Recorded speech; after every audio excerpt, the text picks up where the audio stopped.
Hermanos amados, buenas tardes. Eh, Como siempre, vamos a dar gracias para comenzar la enseñanza de hoy. Gracias porque somos muy afortunados al estar recibiendo constantemente palabra y de muchas maneras el Padre nos está amando, hablando, ministrando, abrazándonos. Eh, Queremos de verdad darle continuidad a esta manera en que tiene Dios de hablarnos, de mostrarnos por dónde Él quiere llevarnos. Él nos está llevando a plenitud, Él nos ha dado la plenitud de Cristo. Bueno, vamos a dar gracias. Padre, queremos darte gracias esta tarde. Gracias porque nos has regalado un corazón agradecido. Nos has regalado un corazón que anhela comunión y que encuentra su contentamiento en tu presencia, en la comunión, en la unidad contigo y con los hermanos. Gracias, Padre, porque tu Espíritu Santo nos ha concedido, nos ha obsequiado con este grito que clama a Abba, Padre querido. Gracias por el Espíritu de tu Hijo, que dentro de nosotros nos hace vivir en una unidad perfecta contigo, Padre. Padre, trae consuelo, trae fortaleza, tu paz y tu alegría a los corazones de mis hermanos. En el nombre de Cristo Jesús. Amén. Vamos a continuar con este tema tan hermoso eh, de el amor, particularmente en el libro del profeta Oseas. Quiero comenzar leyendo esta tarde esto que está en el libro de Oseas, en el capítulo 14, a partir del versículo 4. Voy a leer primero del 4 al 7. Y dice así: Yo sanaré su infidelidad, los amaré gratuitamente, pues mi cólera se apartó de ti. Seré como rocío para Israel. Él florecerá como el lirio y hundirá sus raíces como el Líbano. El pasaje es muy hermoso, es el final del libro de Oseas y quiero repasar esta primera parte y ahora voy a leer el capítulo 14 del verso 4 al verso 7. Yo sanaré su infidelidad, los amaré de pura gracia, porque mi ira se apartó de ellos. Yo seré a Israel como rocío, él florecerá como lirio y extenderá sus raíces como el Líbano. Se extenderán sus ramas y será su gloria como la del olivo y perfumará como el Líbano. Volverán y se sentarán bajo su sombra. Serán vivificados como trigo y florecerán como la vid. Su olor será como de vino del Líbano. Hasta ahí. Es un pasaje, decíamos que es el final del libro del profeta Oseas. Y lo primero que vamos a ver hoy es un tema importante, una verdad radicalmente importante, y que es cómo vivir, cómo leer y cómo hablar en el lenguaje de la gracia. Leí dos traducciones, una que dice los amaré gratuitamente y la otra que dice los amaré de pura gracia. Allí en esta frase está un gran contenido. el contenido del libro. El profeta Oseas, si algún tema, si alguien me pidiera decirle de qué trata fundamentalmente, esencialmente, el libro de Oseas, ¿cuál es el tema principal del que nos está hablando el profeta? Pues la respuesta sería el amor. Oseas ha descubierto que Dios ama y que no sabe no amar. El profeta Oseas, en sus propias circunstancias, recuerdan enseñanzas anteriores que hemos visto, el profeta Oseas ha encontrado en su propia realidad, en sus propias circunstancias, y al mismo tiempo en una profunda comunión con el Padre, se ha dado cuenta que Dios ama a sus hijos como padre y ama también como esposo a su esposa. Son las imágenes principales de este libro. Entonces, ¿cuál es el tema esencial? El amor. El profeta ha descubierto en su propia vida y en la vida del pueblo, y para nosotros, recordemos, nosotros hacemos una lectura para cada uno en lo personal y también y de manera importante pensamos en el hombre, en el ser humano, en la humanidad, en todos los hombres, el hombre como familia, el hombre como creación de Dios, como hijos de Dios. Entonces, es una maravillosa verdad la que está declarando el profeta. Algunos comentaristas creen que es el primero. Hay una gran coincidencia entre el libro de Oseas y el Cantar de los Cantares. No es muy fácil ubicarlos cronológicamente, pero hay una gran coincidencia. Y más todavía en este capítulo 14, en el final del libro, hay una mayor coincidencia, hay muchas comunicaciones, muchas imágenes muy parecidas o iguales entre Oseas y el Cantar de los Cantares. Cuando nos habla del perfume, del vino, del Líbano, en fin, todas estas imágenes, todos estos símbolos, tiene mucho que ver con el Cantar de los Cantares, que también es un libro que habla del amor. Entonces es un maravilloso descubrimiento el de Oseas. Dios no sabe más que amar. Dios no sabe no amar. Dios ama y nada lo hace desistir de esto. Dios ama como un papá a su hijo, con entrañas de padre ama a Dios, y como un esposo ama a su esposa incondicionalmente, gratuitamente, vehementemente, intensamente. Lo hemos visto en enseñanzas anteriores. Bueno, junto con esto, lo que quiero decir, decía yo que en la frase los amaré de pura gracia, está todo el contenido o la esencia, como si dijéramos en un solo renglón, dime la esencia de lo que trata este libro de Oseas. Bueno, pues es esto, de pura gracia, los amaré o los amaré gratuitamente. Habla de la gracia y decía yo que hemos aprendido o tenemos que aprender cada día más profundamente a leer, a hablar y a vivir en lenguaje de gracia, en clave de gracia.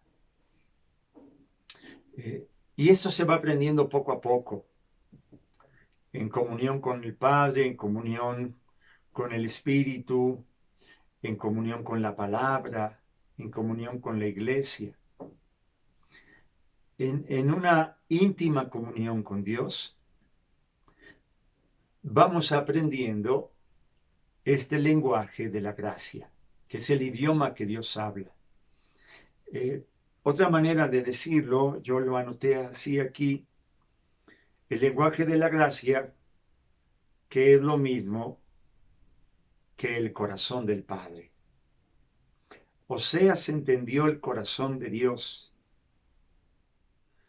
Dios no sabe no amar. Dios no sabe no amar. El lenguaje de la gracia es el lenguaje o el tono o la verdad, o como diríamos, el mismo sentir que hay en el corazón de Dios, que es la gracia, y aprendemos a vivir y a leer. Entonces, cuando nos acercamos a la Escritura, nuestro corazón, nuestra mente, nuestro entendimiento, nuestros pensamientos, nuestros sentimientos, nuestra vida toda, gracias a la obra maravillosa de la unción en nuestras vidas, de la presencia del Espíritu Santo, a la acción transfigurativa del Espíritu Santo, porque como dice Pablo, nos vamos transformando en su misma imagen por la acción del Espíritu y vamos contemplando cara a cara esta gloria de Dios. Tanto el Padre nos ha visitado, nos ha abrazado y se nos ha revelado y se nos ha regalado y se nos ha hecho, ¿cómo decirlo? Se nos ha explicado en el rostro de Jesús. Si recuerdan que es el rostro de Jesús, que Jesucristo es la explicación del corazón del Padre. Entonces, tanto el Padre se ha dado en Cristo, que toda nuestra vida, nuestra alma, nuestro espíritu, nuestro entendimiento, nuestros sentimientos, nuestra mente, nuestro corazón, empieza a vivir, a entender, a funcionar el lenguaje de gracia. Y esta es la única manera verdadera de acceder a la Escritura y en la cual se puede vivir y en la cual puede uno tener una relación de luz y de vida y de ánimo con los hermanos, con la gente, con todas las personas, con nosotros mismos. Solamente contemplando el rostro de Dios en la faz de Jesucristo y aprendiendo por el Espíritu Santo desde dentro. Es una transformación interior. Esto que estoy diciendo es una realidad interior, tiene que ver con nuestra interioridad. Es desde dentro como actúa el Espíritu Santo. Y a base de contemplar el corazón de Dios en el rostro de Jesús, el Espíritu Santo nos va transfigurando por dentro y nos capacita y no solo nos capacita, sino que nos ha compartido la naturaleza del Padre. Y entonces nuestro lenguaje, nuestro espíritu, nuestra alma vive en la gracia y entiende la gracia y sabe que este es el idioma de Dios. Es el tono del corazón del Padre. A partir de ahí es como uno puede mirar y puede uno vivir. Entonces, ¿por qué digo todo esto? Porque hay que aprender a leer. Así como de pequeñitos aprendimos a leer y a escribir y fuimos profundizando en esto, así hoy espiritualmente, crecer espiritualmente es crecer en la gracia, en el amor. Entender en el espíritu, entender en la vida cristiana no es como recibir información, como quien entiende las tablas de multiplicar, o entiende la geografía, o entiende algo de biología.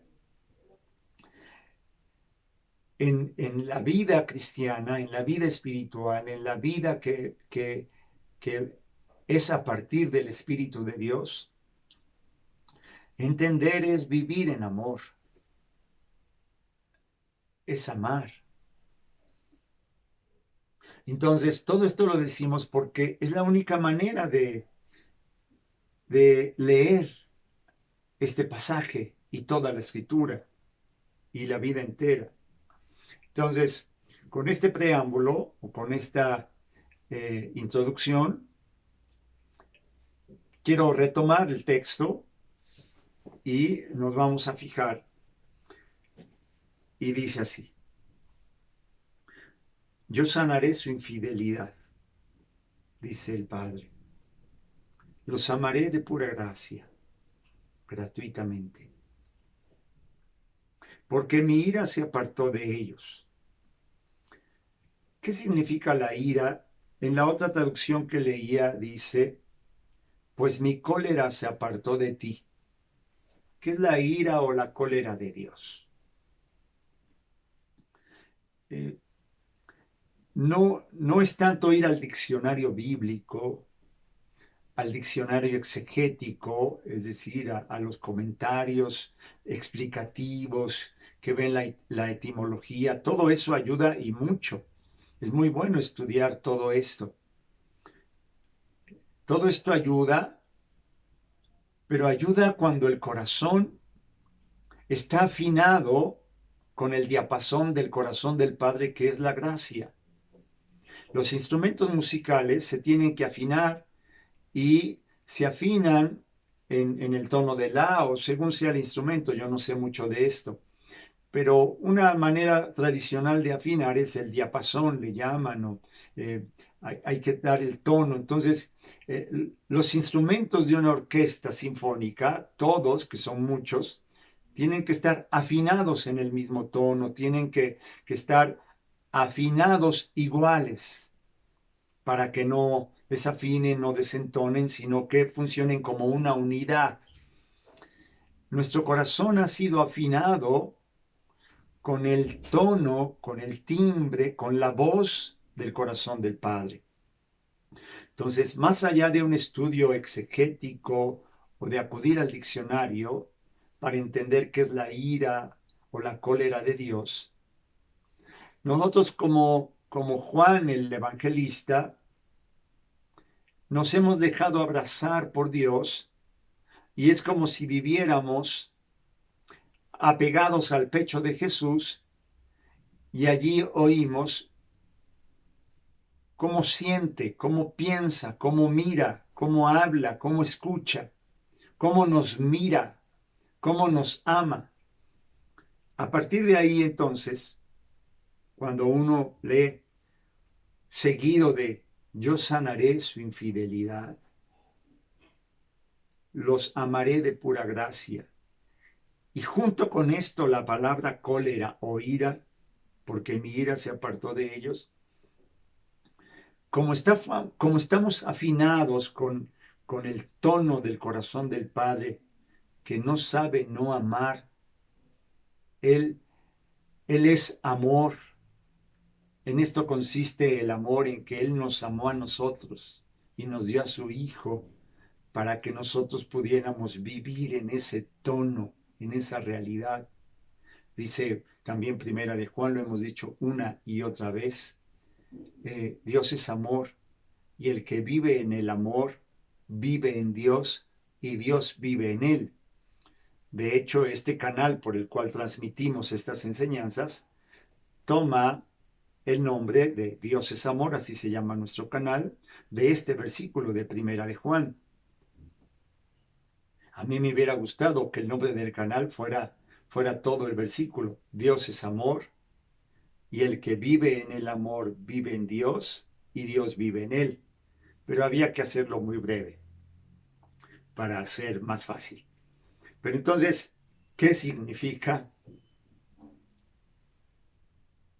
porque mi ira se apartó de ellos, que es la ira o la cólera de Dios.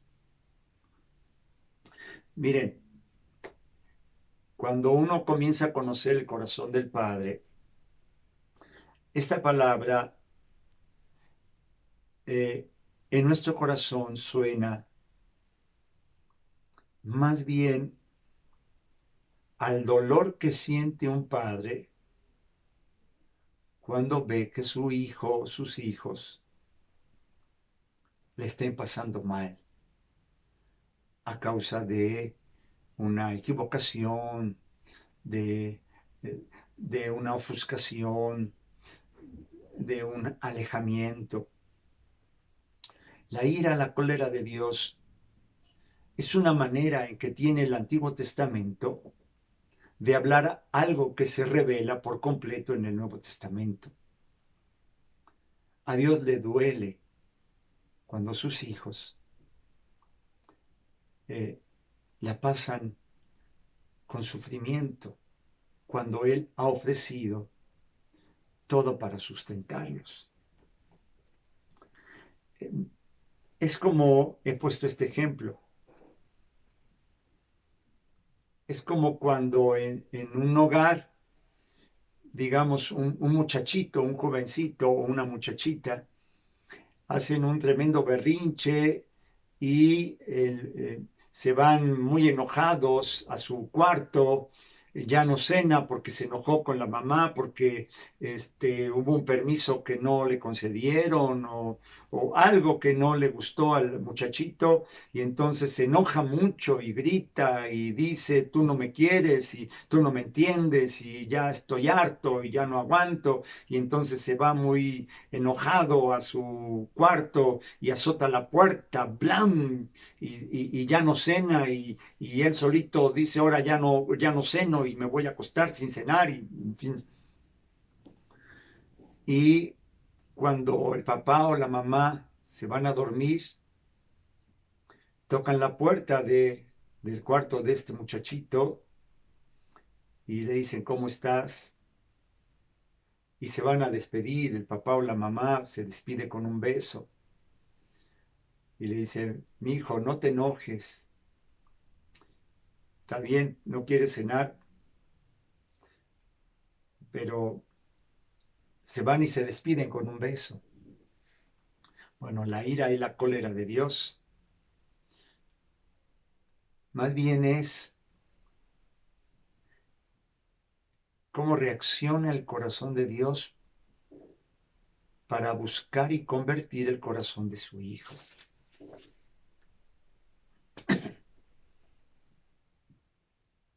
Yo seré a Israel, y aquí podemos poner, yo seré al hombre como rocío. Él florecerá como lirio y extenderá sus raíces como el Líbano. Se extenderán sus ramas y será su gloria como la del olivo. Y dice, y perfumará como el Líbano. Volverán y se sentarán bajo su sombra. Serán vivificados como trigo y florecerán como la vid. Su olor será como de vino del Líbano. En esos tres versículos, 5, 6 y 7, se repite, y es la conclusión de cada verso, como el Líbano. Dice que las raíces como el Líbano, perfume como el Líbano y vino como del Líbano. ¿Qué significa el Líbano? En la escritura, el Líbano, este país, o el árbol, o el jardín, es símbolo de algo muy bello, de algo muy fuerte. Cedros de Líbano era la madera más preciosa con la que el rey Salomón hizo muchas partes del templo. O el perfume de Líbano. Se sabe que en la escritura, en este caso, por ejemplo, para el profeta Oseas, el Líbano es el prototipo de los jardines más hermosos, más bellos de su tiempo. Y esto recuerda el jardín del Edén, el Líbano, que es un árbol tan hermoso, cedro del Líbano, habla también del árbol de la vida. Está haciendo la referencia a un lugar de paz, a un lugar de intimidad y de comunión, y de manera muy especial al árbol de la vida. Es un jardín de delicias, de perfume, de vino, de aceite de oliva. Todos estos son símbolos de, de una vida en el espíritu, de una vida plena. Dios no quiere más que llevarnos a plenitud. El hombre, tú y yo, los hijos de Dios, estamos tan bien hechos, y el Padre nos lo ha demostrado de muchas maneras. Somos tan aceptos, somos tan amados, que el Padre lo único que quiere es irnos despertando cada día más para que cada uno de nosotros nos demos cuenta de la plenitud que Él nos ha regalado en Cristo, y nos la va a estar hablando de muchas maneras. Entonces, este pasaje, y cada vez que te encuentres leyendo en cualquier parte de la Escritura, el Espíritu Santo quiere que tengamos herramientas, y más que herramientas, nuestro corazón esté al unísono del corazón de Dios. ¿Por qué el Padre tanto nos busca? ¿Por qué nos anhela con tanta vehemencia? ¿Por qué el Padre tiene tanto deseo de nosotros? ¿Por qué el Padre nos ama tanto? Porque Dios sabe este principio, que uno no puede sacar lo mejor de los demás si uno no da lo mejor de uno mismo. Yo no puedo despertar lo mejor de los demás sin lo mejor de mí. El Padre sabe, y la máxima expresión de esto es la encarnación y la vida de Cristo y su muerte y su resurrección. La máxima expresión es la encarnación, es decir, el acontecimiento Jesucristo, el Hijo de Dios entre nosotros. Dios sabe que para sacar lo más bonito de nosotros tenía que dar lo más bonito de Él. Entonces, esto es muy importante. Por eso Dios nos quiere amar tanto, porque sabe que amar, Él nos ama mucho para que nosotros también amemos, porque sabe que la máxima felicidad es amar, vivir amando. Que nos empecemos a parecer a Él, que no sepamos no amar. Porque amar, miren, amar es muy bonito, pero también, miren, nuestro Padre es muy mañoso, divinamente mañoso y tiernamente mañoso. El amor te hace vulnerable, porque ya no puedes ser indiferente y tu corazón se abre para todos. Y entonces comienzas a tener interés en todos. Y como amas, deseas que también el otro, tu prójimo, tu hermano, tu hermana, conozcan esta bendición. Y eso implica, digamos, entre comillas, un problema. Pero un hermoso problema. Bueno, deseo que la enseñanza de hoy nos muestre cómo el Espíritu Santo nos ha dotado de herramientas y sobre todo de un mismo sentir. Nos ha afinado. El Espíritu Santo es, digamos, el Espíritu Santo es ese tono en el cual se afinan todos los instrumentos acordes al corazón del Padre. Y entonces, de esta manera se puede leer la Escritura, se puede vivir en iglesia, se puede vivir en general. Esa es la verdadera manera de vivir, la verdadera manera de entender. Mientras mi corazón no esté afinado en clave de gracia, va a ser muy difícil que entienda a los demás y que me entienda a mí mismo.